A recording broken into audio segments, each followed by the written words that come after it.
الحمد لله رب العالمين الرحمن الرحيم مالك يوم الدين إياك نعبد وإياك نستعين اهدنا الصراط المستقيم صراط الذين أنعمت عليهم غير المغضوب عليهم ولا الضالين.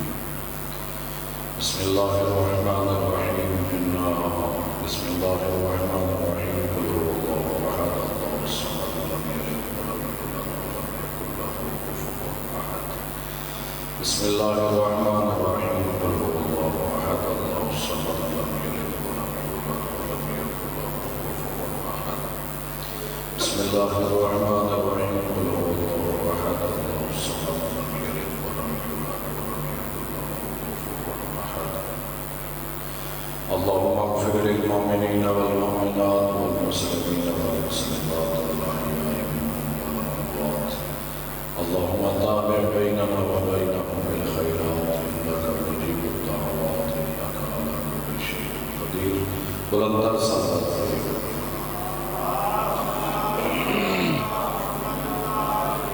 ایکو بند کر دو، ایکو بند کر دو. نعرہ تکبیر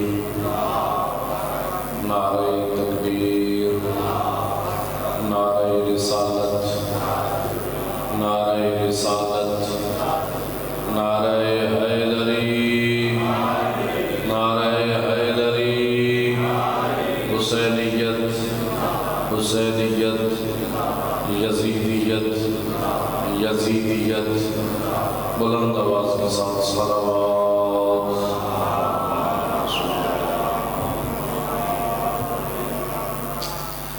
رب اشرح لي صدري ويسر لي امري واحلل عقدة من لساني يفقهوا قولي. اعوذ بالله من الشيطان الرجيم. بسم الله الرحمن الرحيم. الحمد لله الذي جعلنا من المتمسكين بولاية علي بن ابي طالب صلوات.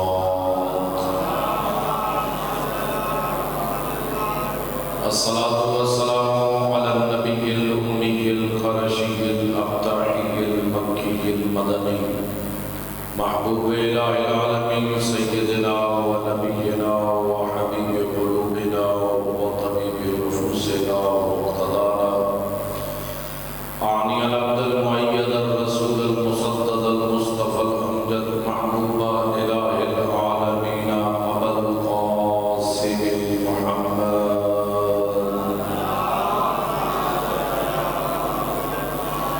ثم الصلاة والسلام على أهل بيته الطيبين الطاهرين المعصومين ولعنة الله على أعدائهم أجمعين ملعونين. أما بعد فقد قال أمير المؤمنين علي بن أبي طالب عليه الصلاة والسلام قد علم المستحفظون من أصحاب النبي أن ليس لهم منكبة إلا وشربت فيها وفضلتها ولي 70 مناكب لم يشركني أحد منهم. بلند الصلوات. نعرہ تکبیر نعرہ تکبیر نعرہ رسالت نعرہ رسالت نعرہ حیدری نعرہ حیدری حسینیت حسینیت یزیدیت یزیدیت. بلند آواز کے ساتھ صلوات.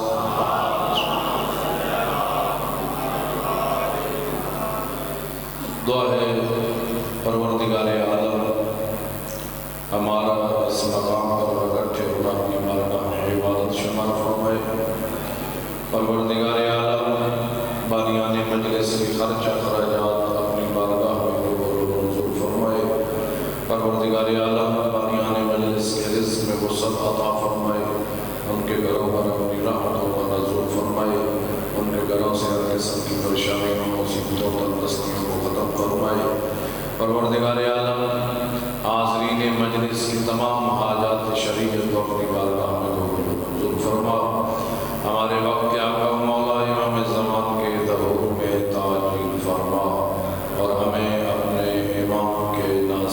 میں سے شمار فرما۔ اپنی قوم کی قبولیت کے لیے بلند آواز کے ساتھ صلوات۔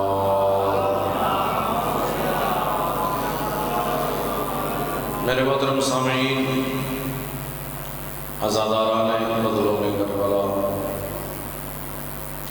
آپ کے سامنے امیر کائنات علی بن ابی طالب علیہ السلام کی حدیث مبارکہ کی تلاوت کرنے کا شرف حاصل کیا کہ جس میں امیر المومنین فرماتے ہیں قد علم المستحفظون من اصحاب النبی، کہ اصحاب نبی، ذمہ دار اصحاب نبی اس بات سے واقف ہیں اور اس بات کو جانتے ہیں کہ جس صحابی کے پاس بھی جو فضیلت ہے، میں علی اس صحابی کے ساتھ اس فضیلت میں شریک ہوں، اور یہ شراکت برابر کی شراکت نہیں، وفضلتها، بلکہ میں علی اس صحابی سے اس فضیلت میں افضل بھی ہوں۔ پھر فرمایا والی سمون مناقب، لیکن میری 70 فضیلتیں ایسی ہیں لم یشرکنی احد منہم، کہ اصحابی نبی میں سے کوئی صحابی بھی میرے ساتھ اور فضیلتوں میں شریک نہیں ہو۔ یہ حدیث سے مبارکہ شیخ صدوق علیہ رحمہ، ایک عظیم شخصیت کہ جو دعائے امام زمان عجل اللہ فرجہ الشریف کے نتیجے میں پیدا ہوئے، بہت عظیم شخصیت، محدث گزرے ہیں، اور انہوں نے متعدد کتابیں لکھی، حدیث کی کتابیں لکھی۔ ان میں سے ایک کتاب ہے الخصال، کہ جس کا اردو میں ترجمہ بھی موجود ہے، اسی کتاب میں یہ حدیث مبارکہ موجود ہے۔ امیر کائنات نے وہ 70 حدیثیں پھر وہ گنوائیں کہ جن فضیلتوں میں، جن عظمتوں میں، جن مناقب میں کوئی اور صحابی علی کے ساتھ شریک نہیں۔ پہلی فضیلت فرمایا لم اشرک باللہ طرفۃ عین ولم اعبد اللات والعزی، فرمایا وہ 70 فضیلتیں کہ جن میں اور صحابی پیغمبر علی کے ساتھ شریک نہیں۔ پہلی فضیلت فرمایا کہ میں نے چشم زدن کے لیے بھی اللہ کے ساتھ کسی کو شریک نہیں بنایا۔ ولم اعبد اللات والعزی، اور علی نے کبھی بھی لات اور عزا کے سامنے سر نہیں جھکایا۔ لات اور عزا کیا ہے؟ یہ بتوں کے نام ہیں، لات، عزا، منات، حبل، یہ 4 عظیم بڑے بت ہیں جو کفر کے خدا تھے۔ فرمایا کہ ان کے سامنے کبھی بھی سر نہیں جھکایا۔ پتہ یہ چلا کہ ساری دنیا صحابیت رضی اللہ ہو سکتی ہے، لیکن کرم اللہ وجہہ کا لقب اگر ملا ہے تو فقط امیر کائنات کو ملا ہے۔ کرم اللہ وجہہ، اس کا مطلب کیا ہے؟ کرم اللہ وجہہ یعنی وہ ہستی کہ جس کی پیشانی کو اللہ نے عزت بخشی، وہ عظیم پیشانی ہے کہ جو کبھی کسی بت کے سامنے نہیں جھکی، اور یہ لقب فقط اور فقط امیر کائنات کے ساتھ خاص ہے، نہ کسی کو ملا اور نہ کبھی کسی کے ہاتھ ملے گا، اور نہ کبھی آپ کو لکھا ہوا کسی اور کے ساتھ نظر آئے گا۔ یہ لقب فقط اور فقط امیر کائنات علی ابن ابی طالب علیہ السلام کو ملا۔ اور یہ اس دور کی بات ہے کہ جب مکہ والے بھی بت پرست، جب مدینہ والے بھی بت پرست، جب پورا حجاز ہی بت پرست، بت پرستی کا شکار، مشرک، پورا معاشرہ مشرک، پورا معاشرہ شرک کرنے والا، بتوں کی عبادت کرنے والا، اور سید الانبیاء ہے تو اسی شرک کے خلاف ہی جہاد کرنے آئے ہیں، شرک کا راستہ روکنے کے لیے آئے، اور سید الانبیاء نے آ کر بتوں کے خلاف جہاد کیا اور ایک اللہ کی عبادت کی دعوت دی ہے سید الانبیاء نے۔ جناب لقمان نے فرمایا وقال لقمان لابنہ وهو یعظہ یا بنی لا تشرک باللہ ان الشرک لظلم عظیم۔ فرمایا کہ اے میرے بیٹے، جناب لقمان نے اپنے بیٹے کو وصیت کی، قرآن نے ان وصیتوں کو ذکر کیا۔ جناب لقمان کہ جن کے بارے میں بعض علماء کا نظریہ ہے کہ وہ نبی خدا تھے، بعض کہتے ہیں نبی خدا نہیں تھے، فقط حکیم تھے، حکمت کی باتیں کرنے والے، اپنے بیٹے کو وصیتیں کرتے ہیں۔ ایک ہمارے لیے بھی درس ہے کہ جب بھی اپنی اولاد کے پاس بیٹھو تو ان کو نصیحتیں کرو، ان کو وصیتیں کرو، ان کی تربیت کرو۔ جناب لقمان نے بھی اپنے بیٹے کو وصیت کی، وہو یعظہ، اس کو وصیت کر رہے تھے، اور پہلی وصیت کیا کی؟ کہا لا تشرک باللہ یا بنی لا تشرک باللہ، اللہ کے ساتھ کسی کو شریک نہ ٹھہرانا۔ کیوں؟ ان الشرک لظلم عظیم، شرک بہت بڑا ظلم ہے، شرک بہت بڑا ظلم ہے۔ خود امیر کائنات علی ابن ابی طالب علیہ السلام نے نہج البلاغہ میں فرمایا اما الظلم فثلاثہ، کائنات میں 3 قسم کے ظلم ہیں۔ نہج البلاغہ کو پڑھا کر، عظیم کتاب ہے، توحید کی شناسائی چاہیے نا تو نہج البلاغہ سے ملے گی، رسالت کا تعارف چاہیے تو نہج البلاغہ سے ملے گا، حقیقی طریقہ عبودیت چاہیے تو تجھے نہج البلاغہ بتائے گی، دین کی معرفت چاہیے تو نہج البلاغہ تجھے بتائے گی کہ حقیقی دین کیا ہے، عظمت اہل بیت کیا ہے، عظمت پیغمبر کیا ہے، عظمت قرآن کیا ہے، اور توحید کا مفہوم کیا ہے۔ امیر کائنات نے فرمایا اما الظلم فثلاثہ، کائنات میں ظلم 3 قسم کے ہیں۔ ایک ظلم ہو کہ جو ناقابل تلافی ہے، جس کی کوئی معافی نہیں مل سکتی۔ دوسرا ظلم وہ کہ جو کسی کے معاف کرنے سے معاف ہو جائے گا۔ تیسرا ظلم وہ کہ جو انسان جب توبہ کرے گا تو پروردگار معاف کر دے گا۔ پہلا وہ ظلم کہ جو کبھی بھی معاف نہیں ہوگا، ناقابل تلافی، معافی کے قابل نہیں، وہ کون سا ظلم ہے؟ امیر کائنات علی ابن ابی طالب فرماتے ہیں وہ شرک ہے، شرک، کہ شرک کبھی معاف نہیں ہوگا۔ خود امیر کائنات نے، خود پروردگار عالم نے قرآن مجید میں کئی مقامات پر فرمایا کہ لوگوں یاد رکھنا ان اللہ لا یغفر ان یشرک بہ ویغفر ما دون ذلک لمن یشاء۔ فرمایا لوگوں یاد رکھنا پروردگار شرک کو کبھی معاف نہیں کرے گا، شرک کے علاوہ باقی تمام گناہوں کو معاف کر دے گا، اور جس کو چاہے گا معاف کرے گا، لیکن ایک شرک ایسا گناہ ہے جس کو وہ ذات کبھی معاف کرنے والی نہیں ہے۔ اور دوسرا وہ ظلم کہ جو اگر کوئی معاف کر دے تو معافی مل سکتی ہے، وہ کون سا ظلم ہے؟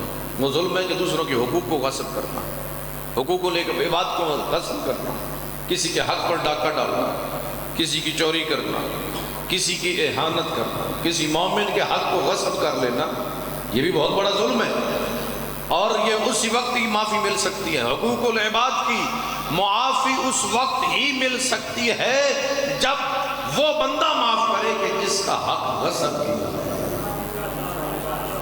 پروردگار عالم کہہ رہے ہیں کہ حقوق العباد کی معافی اس وقت تک نہیں مل سکتی جب تک کہ وہ بندے معاف نہ کر دیں کہ جن کے حقوق کو غصب کیا۔ اور تیسرا ظلم وہ ظلم کہ جو انسان اپنے نفس پر ظلم کرتا ہے، اس کی اگر ایک انسان توبہ کر لے تو پروردگار معاف کر دیتا ہے، لیکن یہ کون سا ظلم ہے جو انسان نفس پر ظلم کرتا ہے؟ جب انسان گناہ کرتا ہے، معصیت پروردگار کرتا ہے، دین کی بے حرمتی کرتا ہے، دین کے واجبات کو چھوڑتا ہے، دین کے محرمات کو انجام دیتا ہے، تو یہ ظلم ہے۔ اور یہ انسان ظلم کس پر کرتا ہے؟ فرمایا کہ جو بھی انسان دین کی مخالفت کرے، واجبات کی مخالفت کرے، حرام کاموں کو انجام دے، نہ یہ خدا پر ظلم کرتا ہے، نہ اللہ کے رسول پر ظلم کرتا ہے، نہ اللہ کے دین پر ظلم کرتا ہے، نہ اہل بیت پر ظلم کرتا ہے، نہ کسی اور پر ظلم کرتا ہے۔ یہ حقیقت میں دین کی مخالفت کرنے والا اگر ظلم کرتا ہے تو اپنے نفس پر ظلم کرتا ہے، اپنی ذات پر ظلم کرتا ہے۔ اس لیے دعائی کمیل کے جملے نا ظلمت نفسی فاغفر لی یا رب، پروردگارا میں نے اپنے نفس پر ظلم کیا، مجھے معاف فرما۔ دین کی مخالفت کرنے والا، اس لیے خود نہج البلاغہ میں امیر کائنات نے فرمایا کہ اگر ایک انسان واجبات کو ادا کرتا ہے، نیکی کو انجام دیتا ہے، تو اس تیری نیکی کے فائدے سے پروردگار عالم کو کوئی فائدہ ہونے والا نہیں۔ اور اگر ایک انسان گناہ کرتا ہے تو اس گناہ سے خدا کا کوئی نقصان ہونے والا نہیں ہے، نیکی کا فائدہ ہے تو خود انسان کو ہے، اگر برائی کا نقصان ہے تو خود انسان کو ہے۔ اس لیے فرمایا جو بھی انسان دین کی مخالفت کرے، واجبات کی پابندی نہ کرے، نماز کو چھوڑ دے، روزے کو چھوڑ دے، حرام کام کو انجام دے، جھوٹ بولے، غیبت کرے، شراب پیے، فحاشی کرے، جو بھی بدکاری کرے، تو حقیقت میں یہ انسان اپنے نفس پر ظلم کر رہا ہے۔ اور وہ کیوں؟ اس لیے اس ذات نے اس انسان کو پیدا کیا تھا فقط اپنی عبادت کے لیے، دین پر عمل کرنے کے لیے، خدا کے احکامات کی بجا آوری کے لیے، لیکن اس انسان نے انسانیت کو مقصد تخلیق انسانیت سے ہٹ کر استعمال کیا، اور جیسے اپنے مقصد سے ہٹتا گیا گویا کہ اس نے انسانیت پر ظلم کرنا شروع کر دیا۔ اس لیے فرمایا کہ یہ اس وقت تک معاف نہیں ہوگا جب تک کہ انسان توبہ نہ کر لے۔ تو 3 ظلم ہو گئے، ایک ظلم شرک کا ظلم، فرمایا جو شرک کرے گا وہ کبھی معاف نہیں ہوگا۔ دوسرا ظلم جو دوسروں کے حقوق پر کو غصب کرتا ہے، فرمایا یہ اس وقت تک معاف نہیں ہوگا جب تک کہ وہ حقدار اپنا حق معاف نہ کر دے۔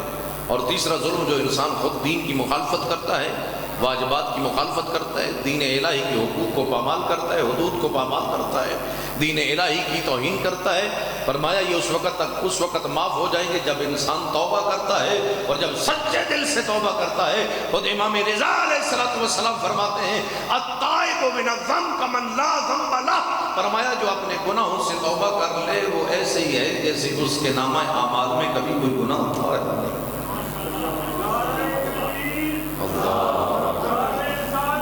یا رسول اللہ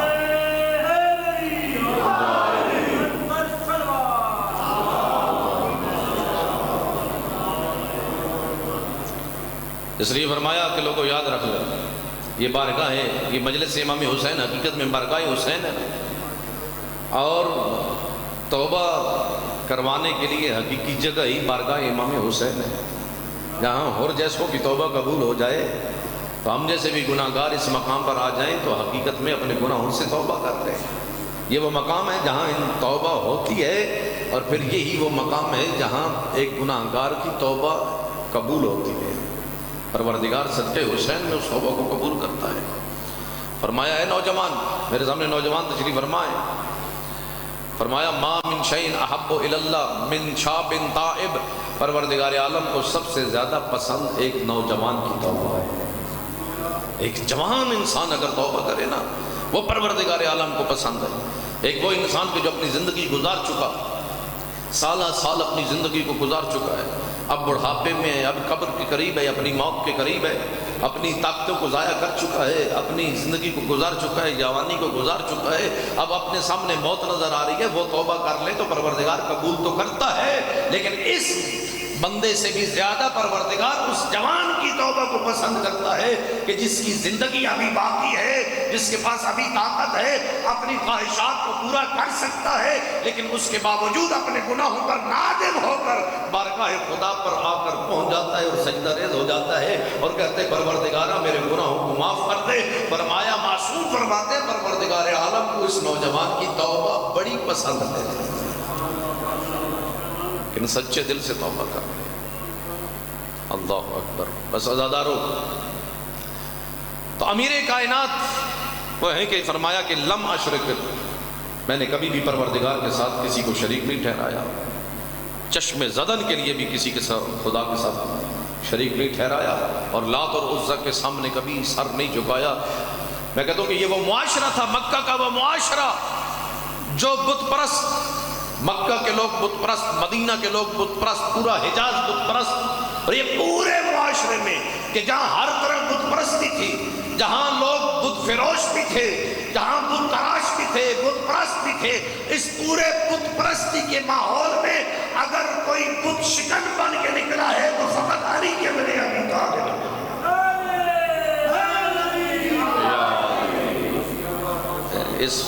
اس بدکار معاشرے کے اندر کہ جہاں ہر طرف بت پرستی ہے، جہاں ہر طرف بتوں کی عبادت ہے، جہاں ہر کوئی بت فروش ہے یا بت پرست ہے یا بت تراش ہے، اس معاشرے کے اندر بھی اگر کوئی بت شکن بن کے نکلا ہے تو یہ سید الانبیاء کی تربیت کا کمال ہے۔ اور یہ فضیلت ہے امیر کائنات علی ابن ابی طالب کی، اور اس فضیلت کو امام حسین علیہ السلام نے روز عاشور باقاعدہ ذکر کیا ہے۔ جب روز عاشور سید الشہداء دشمن کے مقابلے میں آئے ہیں، اور جب بھی مجاہد جنگ کے اندر دشمن کے مقابلے میں آتا ہے نا تو وہ رجزیہ اشعار پڑھتا ہے، اپنے حسب و نسب کو ذکر کرتا ہے۔ امام حسین جب دشمن کے مقابلے میں آئے ہیں تو کچھ رجزیہ اشعار پڑھے۔ کون سے اشعار؟ فرمایا من لہو جد کا جدی فی الورا، کون ہے جس کا نانا میرے نانا جیسا ہو؟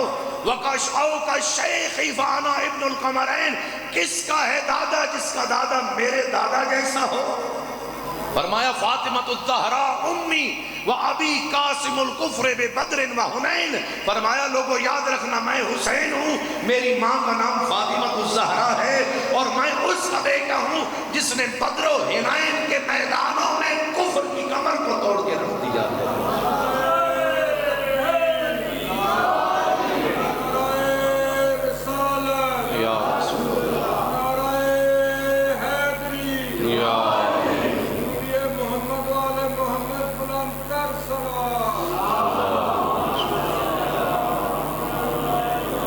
پھر فرمایا عبد اللہ عبدا یافعا قریش یعبدون الوثنین یعبدون اللات والعزى معا فعلی صلی الی القبلتین، فرمایا لوگوں یاد رکھنا یہ اس دور کی بات ہے کہ جب قریش والے لات اور عزیٰ کی عبادت کیا کرتے تھے، دو بتوں کی عبادت کیا کرتے تھے۔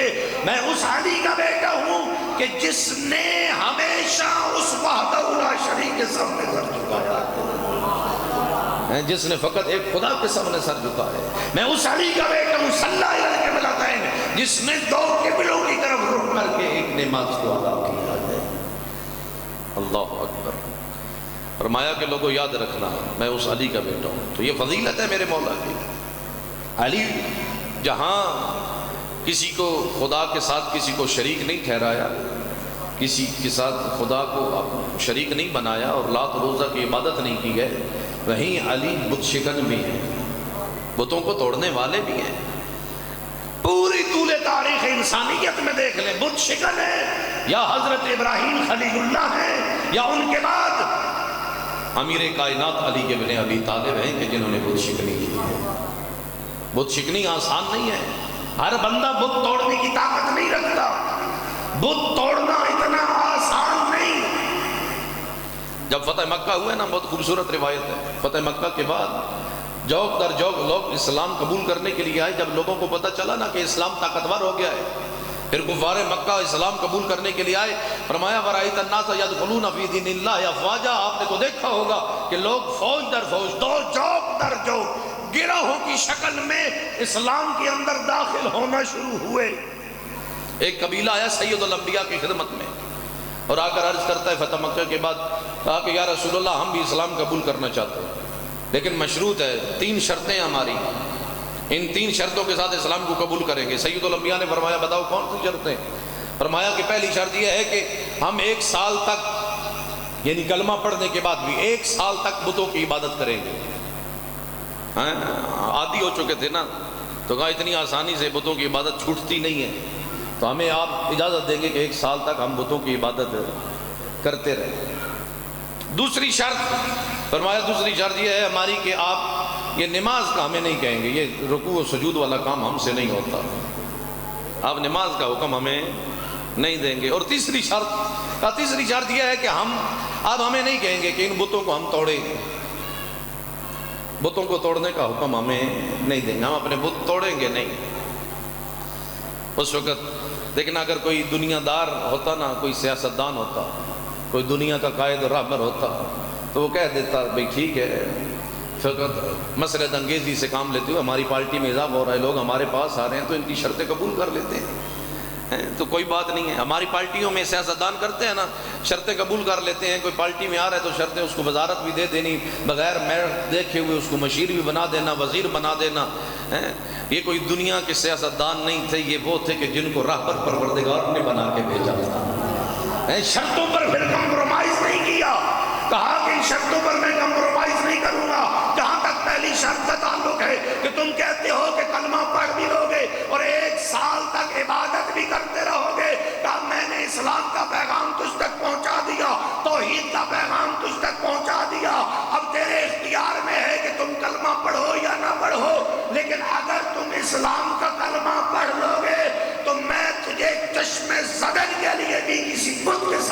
جھکنے کی اجازت نہیں دوں گا۔ بیٹا ہے جو ابو طالب کا، بیٹا ہے جو ابو طالب کا، ماشاء حسین کے بابا ہے تو آج محمد کی وہ فخر صحابہ ہیں۔ ماشاء حیدر جسے کہتے ہو، اگر غور کرو تو کعبہ جو قبلہ ہے وہ تو کعبے کا بھی کعبہ ہے۔ یا فرمایا کہ اگر تم کلمہ پڑھ لو گے نا، کیونکہ یہ اگر کلمہ پڑھ دو تو کلمہ میں کیا ہے؟ لا الہ الا اللہ، اللہ کے علاوہ کوئی عبادت کے لائق نہیں۔ ادھر سے کہو کہ اللہ کے علاوہ کوئی عبادت کے لائق نہیں، اور پھر خود بتوں کے سامنے جھکتے رہو، تو یہ کلمے میں، یہ کلام میں، یہ دعوے میں اور عمل میں تضاد ہے، یہ کھلا تضاد ہے کہ ادھر سے کہو کہ اللہ کے علاوہ کوئی عبادت کے لائق نہیں، اور پھر عملاً بتوں کی عبادت کرتے رہو۔ فرمایا کہ یہ تیرے اختیار میں، تو اسلام قبول کر نہ کر، مجھے یہ قبول نہیں ہے کہ تو اسلام قبول کر کے بھی کسی بت کے سامنے جھکے۔ کہا کہ میں ایک لمحے کے لیے بھی تجھے اجازت نہیں دوں گا کہ کسی بت کے سامنے تو جھک دے۔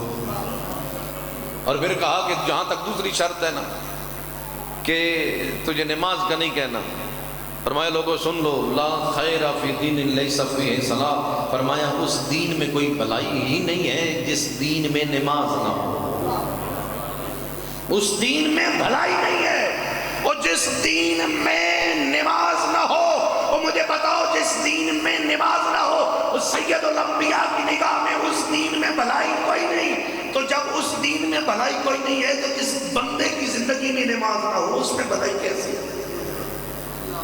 اگر ایک دین کے جس دین میں نماز نہیں ہے، سید الانبیاء اس کو قبول نہیں کر رہے، پسند نہیں کر رہے، تو اس بندے کو کیسے پسند کریں گے جس کی زندگی میں نماز نہ ہو؟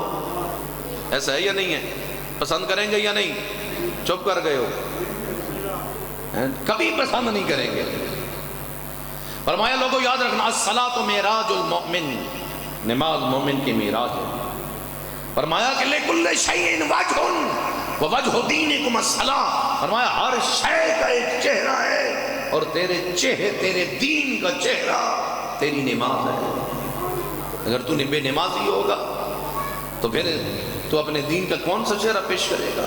اور پھر فرمایا کہ جہاں تک تیسری شرط کا تعلق ہے کہ تم کہتے ہو کہ میں تجھے کہوں نہیں کہ تم اپنے بتوں کو توڑو، کہا کہ یہاں اس پر میں سمجھوتا کر سکتا ہوں، میں تجھے نہیں کہوں گا کہ تم بتوں کو توڑو، کیوں؟ میں تجھے بتوں کو توڑنے کی زحمت نہیں دوں گا، کیوں؟ اس لیے کیونکہ میرے پاس ایک علی ہے جو بت شکن ہے، میرے پاس علی ہے جو بتوں کو توڑنے کی طاقت رکھتا ہے، میں تجھے نہیں کہوں گا کہ تم بتوں کو توڑو۔ بس پتہ یہ چلا کہ یہ بتوں کو توڑنا اتنا آسان نہیں تھا۔ بتوں کو توڑا ہے تو یا حضرت ابراہیم خلیل اللہ نے توڑا، یا پھر اگر توڑا ہے تو علی ابن ابی طالب نے توڑے بت۔ خانہ کعبہ میں ایک مرتبہ 360 بت تھے، 360 سال کے دنوں کے برابر بیت اللہ میں خانہ کعبہ کے اندر موجود تھے، مزین تھے۔ اور اس کے علاوہ یہ جو باقی بت ہیں، لات، عزا، منات اور حبل، یہ ان کے علاوہ بت تھے، 360 بیت اللہ میں موجود تھے باقاعدہ۔ اور ان کا عقیدہ یہ تھا کہ سال کی تعداد کے برابر بت ہوں تاکہ روزانہ ایک نئے خدا کی عبادت کریں، ایک نئے خدا کی عبادت کرنا چاہتے تھے۔ تو یہ لات اور عزا، منات، یہ سارے مثلا یہ جو لات تھا نا، لات یہ بہت بڑا خدا تھا ان کا، کہ جو طائف والوں، سفید پتھر کا یہ بت تھا، طائف والے اس کی عبادت کرتے تھے۔ منات سیاہ رنگ کا پتھر کا بت تھا اور مدینہ والے اس کی عبادت کرتے تھے۔ اور لات اور عزا، یہ لات اور حبل، یہ دونوں بت تھے مکہ والوں کے لیے، مکہ والے ان کی عبادت کیا کرتے تھے۔ تمام کو اگر بت شکنی کی ہے، تمام کو توڑا ہے تو فقط علی ابن ابی طالب نے توڑا۔ اور آپ نے کبھی سوچا ہے، فکر کی ہے کہ سید الانبیاء کے جانے کے بعد لوگ علی ابن ابی طالب کے مقابلے میں لشکر لے کر کیوں نکلے؟ اور بدر و حنین کے اندر اور صفین اور جمل کے اندر، صفین اور جمل میں سید الانبیاء کے جانے کے بعد یہ لشکر لے کر علی ابن ابی طالب کے مقابلے میں کیوں آئے؟ کیوں؟ اس لیے کیونکہ ان کے دلوں میں علی کی دشمنی تھی۔ کیوں؟ اس لیے کیونکہ علی نے فقط ان کے آباء و اجداد کو قتل نہیں کیا تھا، بلکہ علی نے ان کے خداؤں کو بھی قتل کیا تھا۔ اللہ اکبر۔ بت بنانے میں شامل تو تھے قبیلے سب کے، بت شکن ہے صرف علی ہیں یا علی کے بیٹے ہیں؟ بت شکنی کی ہے، باقی پورا مکہ پورا مدینہ عبادت کرتا ہوا نظر آتا ہے، بتوں کے سامنے جھکتا ہوا نظر آتا ہے، لیکن فقط علی ہیں یا علی کے بیٹے ہیں کہ جنہوں نے اپنی زندگی میں ہمیشہ بتوں کے خلاف جہاد کیا، بتوں کو توڑا، زندہ بتوں کو بھی توڑا ہے اور پتھر کے بتوں کو بھی توڑا ہے۔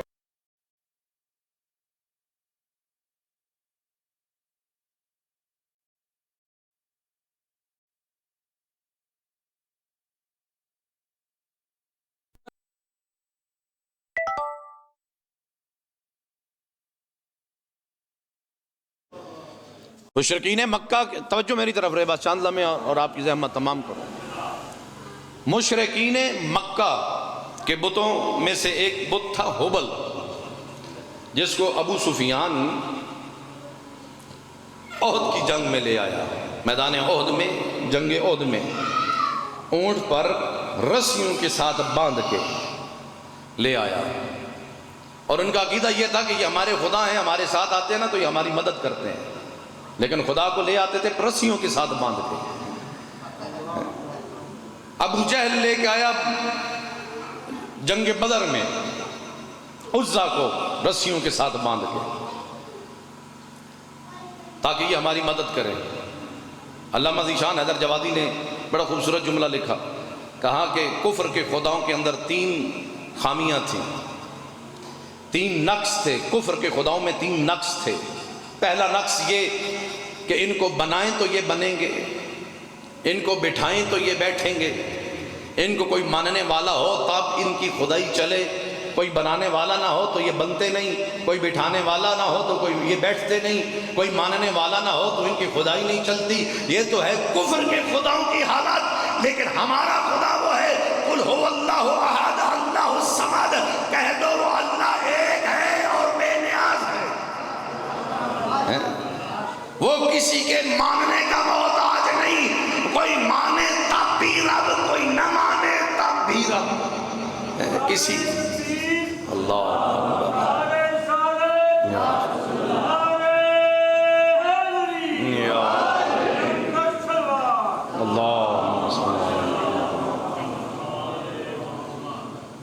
وہ صمد ہے، بے نیاز ہے، محتاج نہیں ہے، وہ کسی کا محتاج نہیں۔ کوئی بنائے رب بنائے تو بنے، نعوذ باللہ نہ، اس کی خدائی پوری کائنات پر ہے۔ کوئی خدا مانے تب بھی خدا ہے، کوئی نہ مانے پھر بھی وہ خدا ہے۔ اور صفت سمدیت، اس نے اپنی تعارف کے لیے کچھ ہستیوں کو بنایا جن کو محمد و آل محمد کہتے ہیں، اور پھر ان کو اپنی صفات کا مظہر بنایا، اور جہاں اپنی صفات کا مظہر بنایا وہیں صفت سمدیت کا بھی مظہر بنایا۔ یہ محمد و آل محمد وہ ہے جو خدا کی صفت سمدیت کا بھی مظہر ہے، کیونکہ یہ محمد و آل محمد بھی کسی کے بنانے کے محتاج نہیں، تو کوئی مل کر ان کو اپنا راہبر بنائے تو یہ راہبر بنے، کوئی بٹھائے تو یہ بیٹھے، کوئی مانے تو یہ بنے نہ۔ میرے بھائی، ان کو اللہ نے راہبر بنا کے بھیجا ہے، اور یہ کسی کے ماننے کے محتاج نہیں۔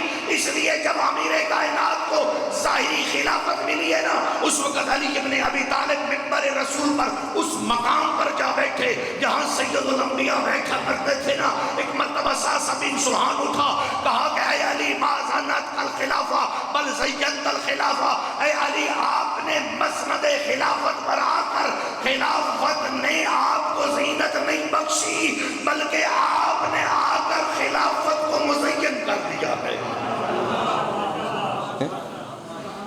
آپ کی وجہ سے آج خلافت کو بھی فخر ہو رہا ہے کہ آج علی میرے پاس آیا ہے۔ اللہ اکبر۔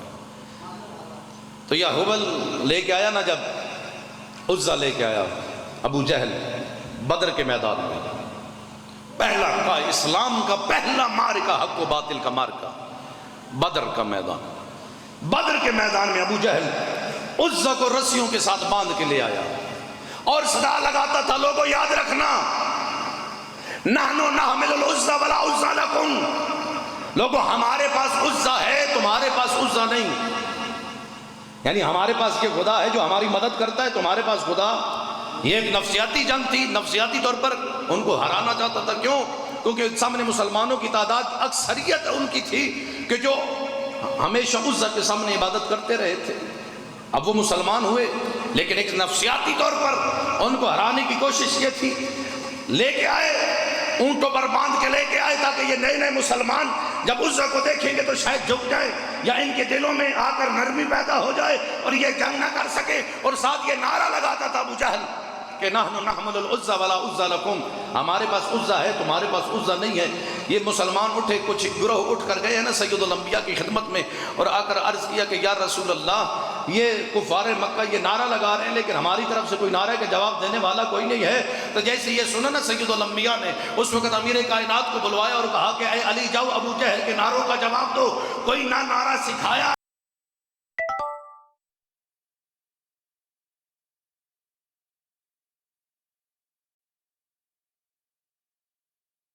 مولانا والا مولاکم, ہمارا مولا ہے تمہارا کوئی مولا نہیں.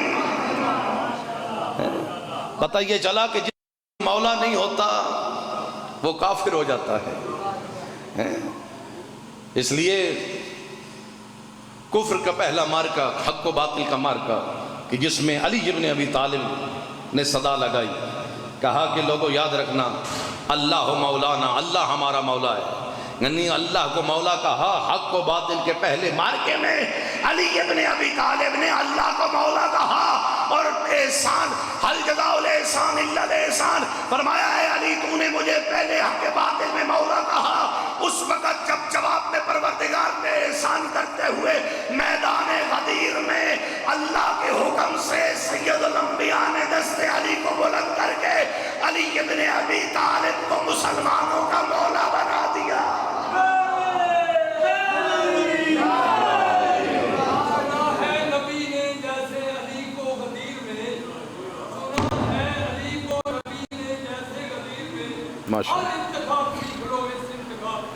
ماشاءاللہ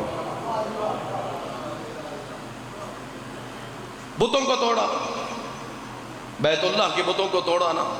360 بت تھے, جب ٹوٹ گئے ایک ہبل بچ گیا. ہبل کہاں تھا؟ بیت اللہ میں ہی تھا, لیکن اس کو چھت پر نصب کیا گیا. پیتل اور تانبے کا بنا ہوا تھا, پیتل اور تانبے کا بنا ہوا تھا, بلندی پر تھا, چھت پر لٹکا ہوا تھا.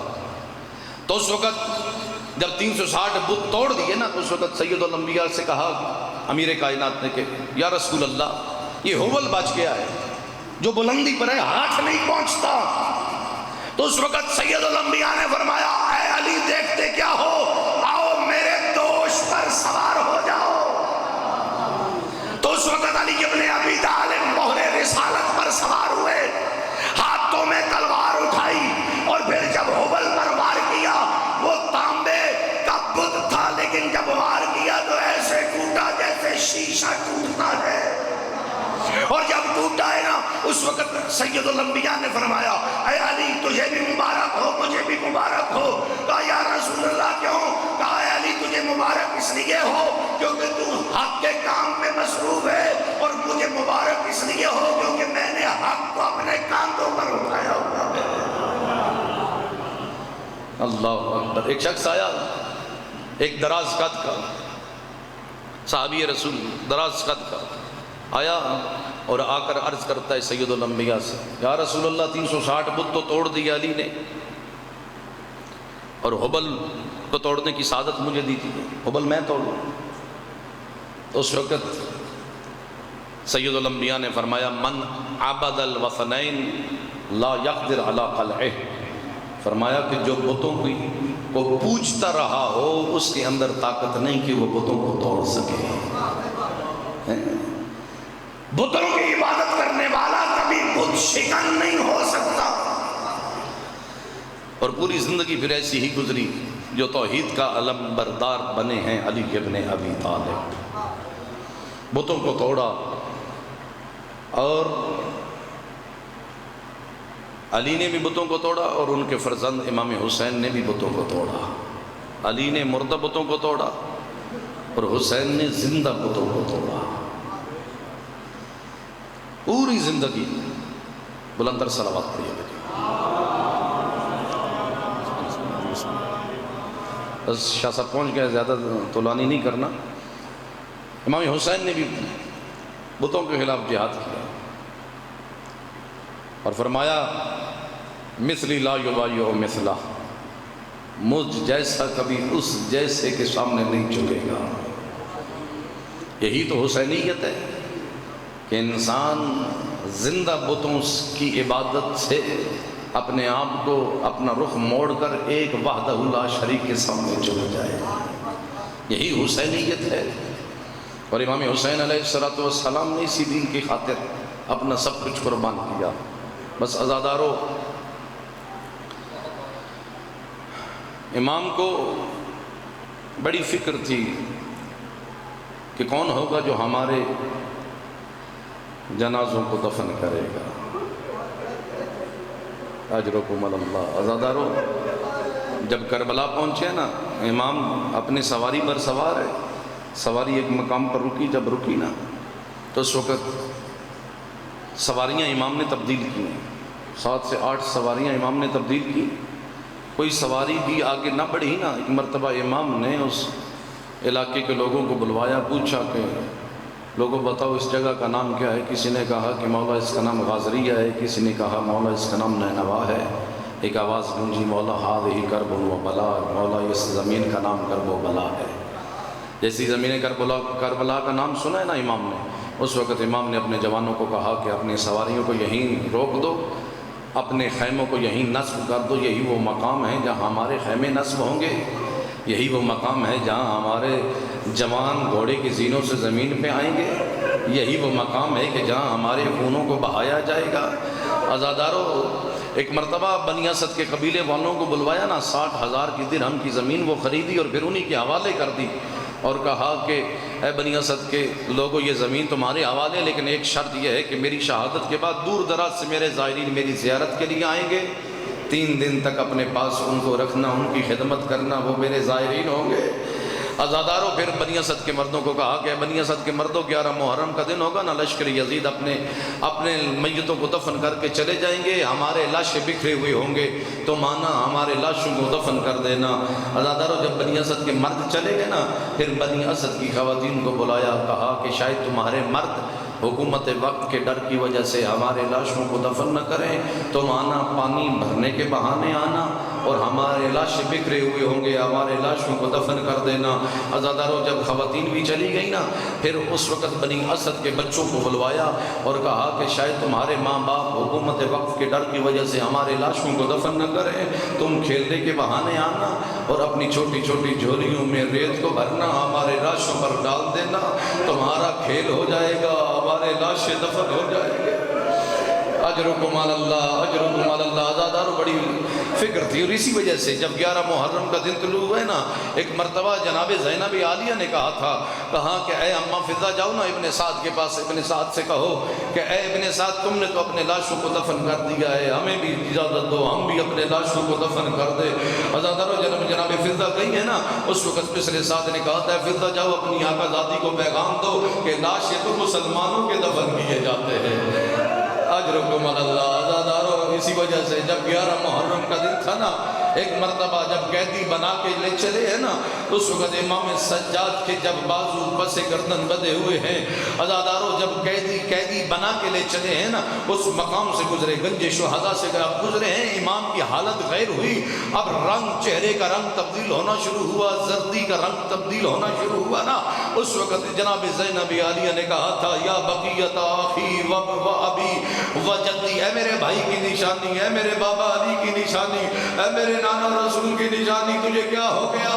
عزادارو، اس وقت امام زین العابدین نے کہا تھا، بھوپی اماں دیکھ نہیں رہی کہ ان لینوں نے اپنے نجس لاشیں تو دفن کر دیے ہیں، اور میرے بابا کا لاشہ بے گور و کفن پڑا ہے۔ عزادارو، یہ لاشیں پڑے رہے، اور 3 دنوں کے بعد اور بنی اسد کے مرد آئے ہیں بیلچے لے کر دفن کرنے کے لیے۔